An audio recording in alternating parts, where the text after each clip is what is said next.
Imaginez une société où chaque membre a un rôle précis. Une société où tout est réglé comme une horloge, mais où l'espace vient soudainement à manquer. Que se passe-t-il quand cette organisation est mise à rude épreuve? Aujourd'hui, je vous emmène dans un univers minuscule, mais incroyablement complexe, au cœur de ma colonie de Phénogaster Boimerdani.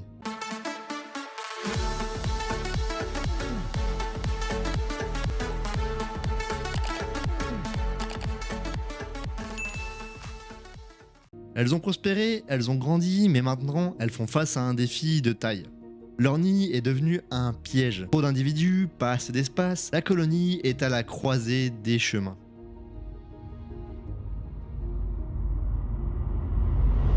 Cette colonie, je la suis maintenant depuis plusieurs mois. Ces fourmis sont donc des Aphaenogaster Soimerdani, elles nous viennent d'Afrique et ce sont des vraies bâtisseuses. Leur nid a été conçu pour elles. C'est un nid au top qui nous vient de chez Ant Farm et franchement, il est vraiment excellent. Mais je m'attendais pas à une telle croissance. En seulement quelques semaines, elles sont passées de quelques dizaines à plusieurs centaines. Chaque espace du nid a une fonction bien définie. Les chambres pour les larves, les galeries pour la circulation, et il y a également des réserves où elles stockent la nourriture.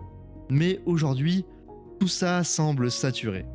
Les ouvrières se croisent dans des couloirs surpeuplés, les larves s'entassent et la reine elle-même semble encerclée.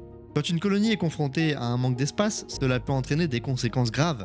Les larves, par exemple, doivent être régulièrement déplacées pour éviter qu'elles ne soient exposées à des conditions non idéales. Mais ici, il n'y a plus de place. Même les réserves de nourriture deviennent un problème. Elles sont empilées au hasard, rendant difficile l'accès pour les ouvrières. Regardez ces galeries, plus rien ne circule.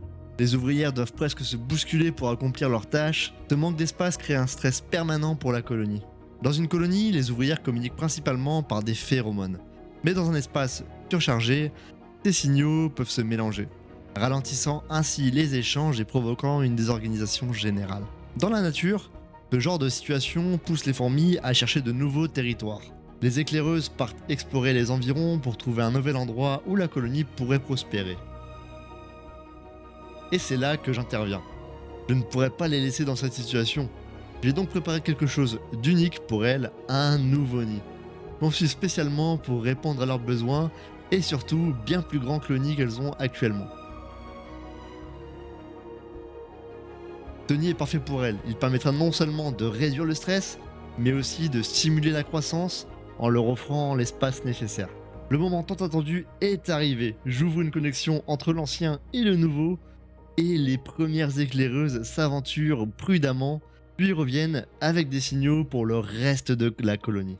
Petit à petit, la colonie se met en mouvement. Larves, œufs, réserves de nourriture, tout est transporté avec une précision incroyable. Même la reine finira par quitter son ancien nid pour rejoindre son nouveau royaume. Et voilà, la colonie a enfin trouvé un espace où elle peut respirer. En seulement quelques heures, elles ont transformé ce nouvel endroit en un véritable foyer.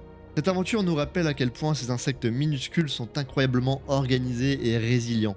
Elle nous montre que même face à des défis de taille, l'union et la persévérance peuvent tout surmonter. Que pensez-vous de cette aventure? Si vous avez apprécié l'histoire, n'hésitez pas à vous abonner pour découvrir d'autres récits fascinants sur mes colonies.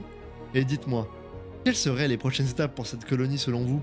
Merci d'avoir regardé jusqu'ici, j'espère que tu apprécies ce nouveau format, fais-le moi savoir dans les commentaires et laisse-moi un super gros like. Merci à tous, à bientôt, ciao.